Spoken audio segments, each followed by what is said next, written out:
Videos देखने के लिए हमारा चैनल सब्सक्राइब कीजिए और वीडियोस को लाइक कीजिए। एक और खतरनाक जॉम्बी मूवी आ चुकी है, लेकिन इस बार के जॉम्बी न सिर्फ तेज दौड़ते हैं बल्कि प्लेन को टेक ऑफ करते वक्त भी पकड़ लेते हैं। और तो और कुछ जॉम्बी तो आप सोच भी सकते हैं, हाँ सही सुना, ये जॉम्बी अब इंसानों की तरह चालाक हो गए हैं। सूंघ कर दुश्मन को ढूंढ लेते हैं और रणनीति बनाकर किले की दीवारों तक गिरा देते हैं बिना टाइम बर्बाद किए। चलिए शुरू करते हैं कहानी। एक छोटा लड़का अपने घर में बैठा शांति से कार्टून देख रहा होता है। तभी अचानक टीवी की स्क्रीन ब्लैक हो जाती है और उस पर एक इमरजेंसी न्यूज ब्रेकिंग फ्लैश होती है। दुनिया भर में एक अज्ञात वायरस का प्रकोप फैल चुका है। ये वायरस इतना खतरनाक है कि कुछ ही मिनटों या फिर कुछ घंटों में इंसान बन जाता है। दरिंदा पागल जानवर की तरह इंसान एक दूसरे पर टूट पड़ते हैं। छोटा बच्चा स्क्रीन में ये सब देख ही रहा होता है कि तभी ऊपर की मंजिल से कुछ अजीब आवाज आती है। डरते हुए वो ऊपर जाता है पर निकला कुछ नहीं। उसकी बड़ी बहन की शरारत थी ये। तभी उसके पापा का वीडियो कॉल आता है। पापा पुलिस ड्यूटी पर होते हैं, बाहर तैनात। वो अपनी बीवी से कहते हैं, तुम बच्चों को लेकर शहर से बाहर भाग जाओ, किसी रिश्तेदार के घर छुप जाओ, ये शहर अब सुरक्षित नहीं रहा। माँ बगैर समय गंवाए फौरन सामान पैक करती है। बाहर से चीखें और शोर आ रहे हैं, इसलिए वो दोनों बच्चों को लेकर जैसे तैसे घर से निकलती है। वो कार में बैठी रही होती है कि अचानक एक जॉम्बी सामने आ जाता है। माँ जमीन पर गिर जाती है। छोटी बच्ची एबी डर के मारे गाड़ी के नीचे छिप जाती है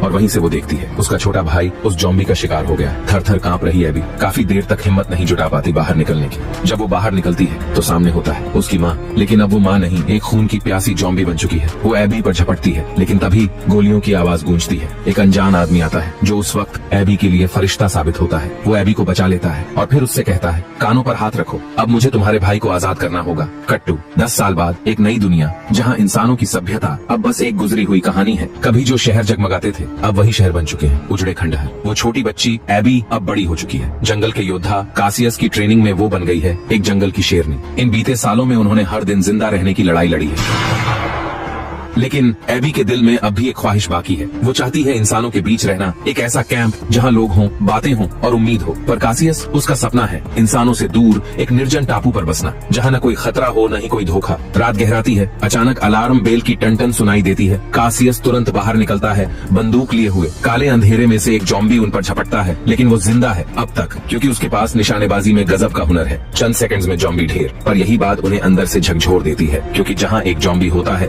वहीं 100 और भी छुपे होते हैं। अभी सुबह नहीं हुई थी, पर दोनों अपना सामान समेटते हैं और स्थान बदलने निकल पड़ते हैं। तभी घोड़े की आवाज कुछ अलग सी आती है। कासियस चौकन्ना हो जाता है। दूर से दिखाई देती है एक जीप जिसे जॉम्बियों ने घेर रखा है। कासियस तो पहले नजरअंदाज करने वाला था, लेकिन एबी ने बिना कुछ कहे गोली चला दी।